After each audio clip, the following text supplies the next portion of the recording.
Good evening, Presidio. I'm here to share with you what I've been doing since I graduated Presidio, and I'll just start by saying what I learned at Presidio essentially was the merit of pursuing sustainable business opportunities and also the challenge. It is harder than doing things unsustainably, and I think those are two important things to understand before you forge ahead, but from my personal experience, I'll just say that it's worth it. I graduated in 2008, which was a really good time to go out and do something that cost a lot of money and took a long time to bear fruit. This is me. I'm indulging myself with this photo. I just love the fact that it's underwater. I'm about 30 feet underwater, 4 miles offshore in the Bay of La Paz. This is an aquaculture containment system that Olazul installed back in, I believe it was 2011, and we were trying to develop breakthrough technologies on how to sustain farm shrimp sustainably, which is, I'd say, a very worthy challenge, a very difficult one to deal with. I've worked on a bunch of aquaculture projects. I came out of Presidio working with another C5 colleague named Sid Mitchell. He started a fish farming startup, and I helped him locate in the city of La Paz, and eventually got into shrimp, and I've sort of worked my way down the food chain. This is a shrimp hatchery that Olazul established. We took brown shrimp and domesticated it ourselves, actually built a hatchery from scratch, and then tried to grow them out in the ocean instead of on land. And I'll just give a sense of where I work. This is northwestern Mexico. You've got the northern Baja, southern Baja, Sonora, and Sinaloa. This is the Gulf of California, also known as the Sea of Cortez. It's one of the most biodiverse ecosystems on the planet. It's just an incredible marine ecosystem and incredible abundance of marine resources, or at least it used to be. This is my workplace. This is one of our putative farm sites called Agua Verde. I came to Olazul and now Premium Oceanic because of what I saw as one of the great sustainability challenges of our age, other than climate change, or certainly related, is the degradation of our marine ecosystems, specifically with regard to seafood and ocean food systems. Where I work in Mexico is home to, unfortunately, some of the least sustainable fisheries in the world. I've got here a picture of bycatch, and the Mexican shrimp industry is big, or it used to be, and it has the highest bycatch of any fishery, 30 to 1 by weight. So if you see a shrimp trawl on the deck, there's very few shrimp in the mass of life that they've hauled up. Most of that goes back over into the water dead. You see here the trawl along the bottom. It's essentially grading the bottom, so anything down there is going to be swept up and essentially destroyed.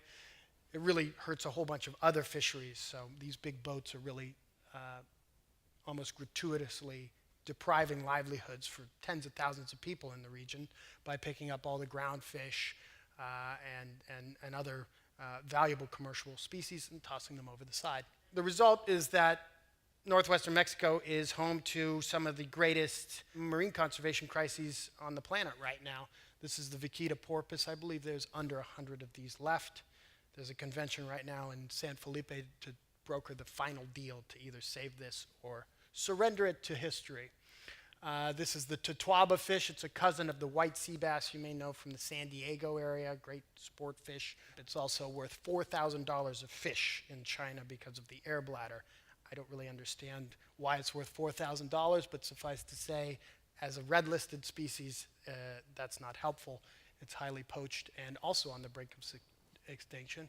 And these are really just the canaries in the coal mine. There's a whole very complex set of conservation challenges that affect the marine ecosystem, but really a huge population of rural communities on the coast that rely on these resources and these habitats for food, for income, and for identity. And finally, the region is home to some of our greatest worker equity challenges in the hemisphere.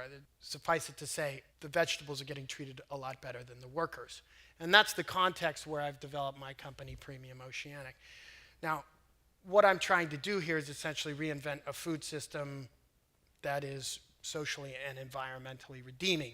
That faces a lot of challenges, but I think it also has a lot of opportunities that come with that mission as well. And there's a lot of stakeholders who I think are really compelled by the vision that both Premium Oceanic and Olazul are bringing to bear in this region.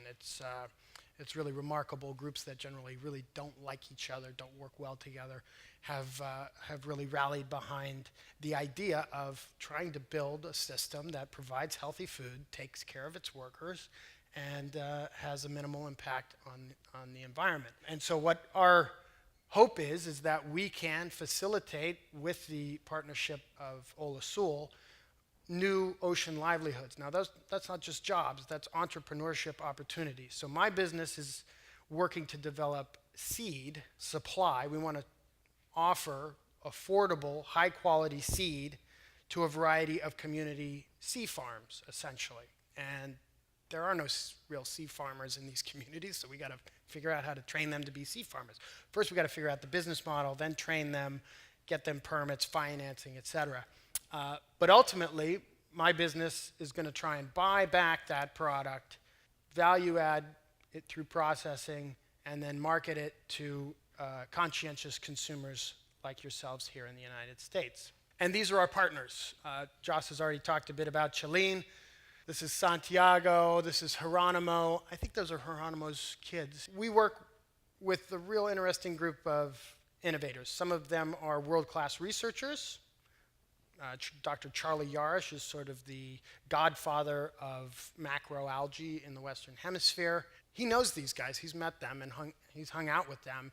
And a great thing that we do, and really this is Olazul that's hosting these conversations, is bringing the local knowledge. I mean, these guys are geniuses on the water. They're geniuses with what they call Mexicanizing things. Is you take whatever you got and you make it work. So when you plug them in with a top researcher who's been published in Science and a whole bunch of prestigious journals, there's some incredible innovation that can come out of it. They're working on data collection. They're working on the product. They're all learning with us and driving a lot of these creative efforts. And the result is low-impact sea farms. This is an oyster farm. I didn't actually build this farm, but I am working with the owner, Vicente Guerrero, to diversify from oysters, which this is, into integrated abalone and kelp farming offshore. This is sea lettuce, or ulva, one of our first products. It's a beautiful local seaweed. It's really pretty ubiquitous around the globe. Healthy, nutritious, something that I think everybody should be eating on a weekly basis at a minimum. And there are really 60 species in this region that haven't been commercialized but have potential commercial value. So we're developing seed for all of these and beginning to test them at 10 different locations around the region in Mexico, 3 different states. Seaweed's a big business. FAO says 6 billion. My advisor says it's closer to 12, just poorly documented, and growing quickly in the United States. But we import 99% of our seaweed from farms in China, Korea, and Japan. We don't know much about who's growing it, where it's grown, how it's grown. I'm going to hopefully be able to tell you everything about where, how, and who. And this is product. After 6 years, I finally have product. This is about 2 weeks old. These are some food engineers that we've hired in Ensenada. This is one of a variety of value-added products that we intend to test out in the coming year. And I'm not going to tell you exactly what this is because it's a secret, but hopefully by March or April, I can bring some to Presidio and have you guys taste it, give me critique, and we'll bring it back to these ladies to tinker with. Thank you so much.